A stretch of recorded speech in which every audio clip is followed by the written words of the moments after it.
Now let's talk about this right here. Staying single. Staying single, bro. This Will Smith and Jada Pinkett Smith debacle, bro. I'm so sick and tired of Jada Pinkett. I'm so tired of this hoe. Who's at fault here? Who's at fault? Should we be mad at Jada? Or should we wash our hands of Will Smith's goofy ass? To me, quite frankly, it's a publicity stunt. She came out with a book. She's trying to sell her book. I get it. She's trying to do her thing, bro. More power to you.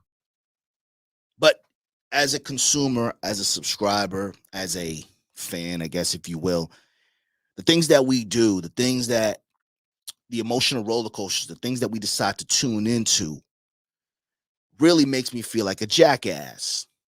The slap that he did to Chris Rock. Now the bitch said that they were always separated.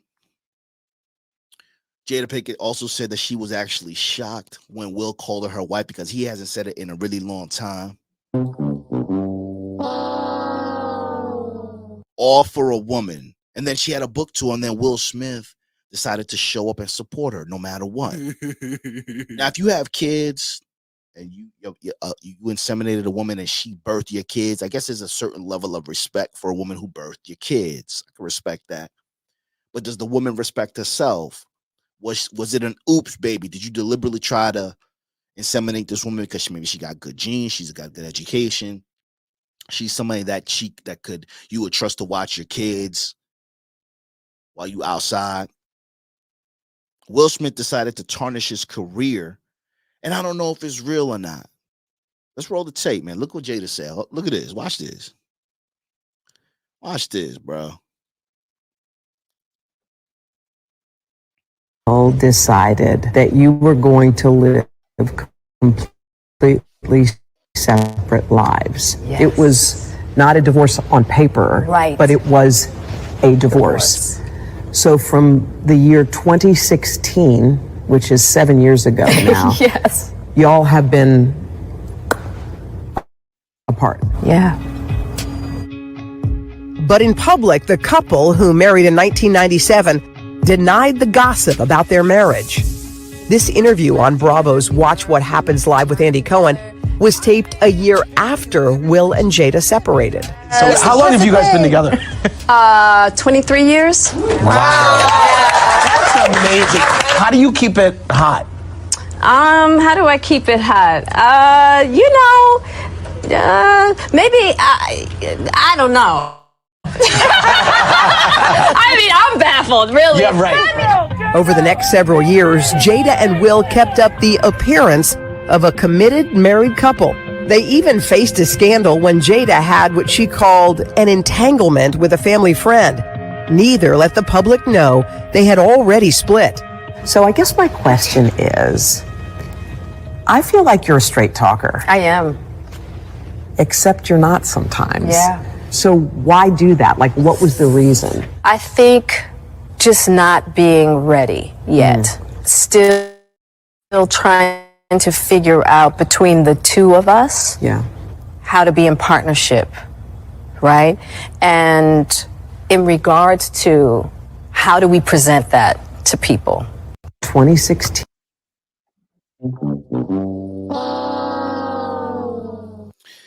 What do you guys think of that? This is why it's so important. It's so important, guys. From your movie stars, from Google, from even podcasters, people that you respect on this microphone. Do your due diligence, bro. Take everything that people say with a grain of salt, bro. It's not impersonal. You know what I'm saying? Study patterns. I think we should have a good grasp on female nature. Let's start focusing on human nature. You can't get yelled at by a man on a microphone talking about how to be a man when the next time he's on the microphone, he's doing some childish shit. You got to talk about being congruent, right? You can't tell me or teach me how to be a man when you're not acting like a man. In Will Smith's particular case, this is a man who has always tried to convince a woman that he's loved, that he's worthy of love. Will Smith has spent 20 plus years of his life trying to convince a woman that he is worthy, he is man enough for her to love him. You cannot force a woman to love you. You can't do that. Why would you want to do that? Why would you want to try to manipulate a woman to try to fall for you? Do you really want this bitch that badly? Behind every woman, beautiful, fat, ugly, is a man who's tired of banging her. I mean, Jesus Christ. How many of you guys have ever broke up with a woman? You tell one of your boys about it, like, damn, you broke up with her, bro? Why? What the fuck you mean why? First of all, it's none of your business. And second, it just ended, bro. Now let's not get it twisted. We've all done some simpish things. Even your coolest, best dressed podcasters have done some simpish things. We all have, bro. We can't be on this microphone convincing you or with so much conviction without having any type of war stories or scars, etc. Right? But convincing a woman that you are the man that you want her to think you are is ridiculous. Less is more, right? You know, gangsters, you know, quote unquote real ones never call themselves alpha. Gangsters never say they're committing crimes. They don't incriminate themselves because they don't have to. If a woman doesn't love you, you got to let her go. Now, if you decide to get with the woman and you want to become and evolve, you want to grow because you're supposed to grow with or without a woman, you're gonna grow. You take her with you. You don't interfere with her growth. Hopefully, her growth will align with yours, but you don't interfere with her growth. But she can't interfere with yours. It's admirable and honorable to see women and men together for years on end, 10 years, 20 years. But as a man, a logical man, you have to understand that those weren't all roses and smooth sailing, bro. Maybe there was some infidelity. Maybe there was some counseling involved. Is it worth it? There's a lot of men who fight for relationships. There's a lot of men who've allowed themselves to be defined by their family, their kids, and their wife or their girlfriend. What happens when your kids turn out not liking you? What happens when your daughter decides to get with a man and listen to him instead of you? What you gonna do?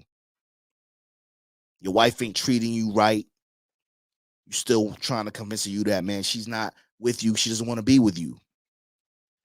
Your sons aren't anything to be proud of. You guys are bumping heads because now they're becoming like you. You got to make sure that you, when you make your decisions, you deal with the consequences and the outcome like a man. But at the same time, my niggas, you have to pay attention. I know it's hard, bro. It's only 24 hours in the fucking day. More money, more problems, bitches, rotations, health, money, etc. Yo, there's no time. There's no time. Something's got to give. But when we talk about relationships and forcing things, square pegs into circles and all of that, I think it's a silly thing for you to do. You're not supposed to force something that's not there. And you got to pay attention to the signs. You got to have the discernment to see when things are fading. Are you still in the relationship and maybe your partner isn't? The only way you can see those red flags is if you've been through some shit. Your heart was broken. You broke some hearts. You pay attention to the patterns. You got to find ways and reasons to why to keep things spicy. Is there a reason for you to keep things spicy? Or do you feel guilty and shit because you always work and you feel like you got to take your family and your bitch on a vacation every fucking year? You feel guilty, bro? Couples counseling is cool and shit, but did you decide to go to counseling yourself first? Do you need to go to a counselor and have a mediator to be able to communicate with your partner because your partner is always fucking interrupting you? Would you rather write to her and text or an email? Because this way you don't lose your train of thought, because this is the only way the bitch will listen to you. If she does not want to at least listen to you and she's expecting you to listen to her, that's not a relationship that's going to work. That's going to be a relationship that's going to require your compromise. Your compromise, bro. Check out my new book, bro. Watch this. Guys, you got to stop compromising who you are, bro. You got to stop compromising who you are. You got to stop compromising your standards because you think this woman is the only one for you. Jonah Hill, yeah, he's no looker. He's no Chris Hemsworth. But at the end of the day, he still has status. He still has money. This is a nobody surfer, law student. I don't give a fuck about that shit. You either here or you're not. Comply or goodbye. Okay? Stop compromising who you are. Check out my new book, Masculine Compromise, The Journey of Emasculation to Your Emancipation. Go to Amazon.com. If you're watching this on the TV, scan the QR code. It's getting a lot of good reviews. It's an easy read. Check out the reviews, bro. You do be the judge. And if you have supported me and you purchased the book, do me a favor, leave a review. It helps push the book to more viewers and to more people who need the message, okay? Yeah. Choose your compromises wisely, bro. Choose your compromises wisely. There's so many decisions and reasons as to why we decide to commit to a woman. When you decide to lose weight and get a better body, you're committing to a regimen, a diet, a workout regimen routine. You understand that summer's coming up and you want to be ripped when you go to Tulum, when you go to DR, when you go to Columbia. You want to look good. You have a reason.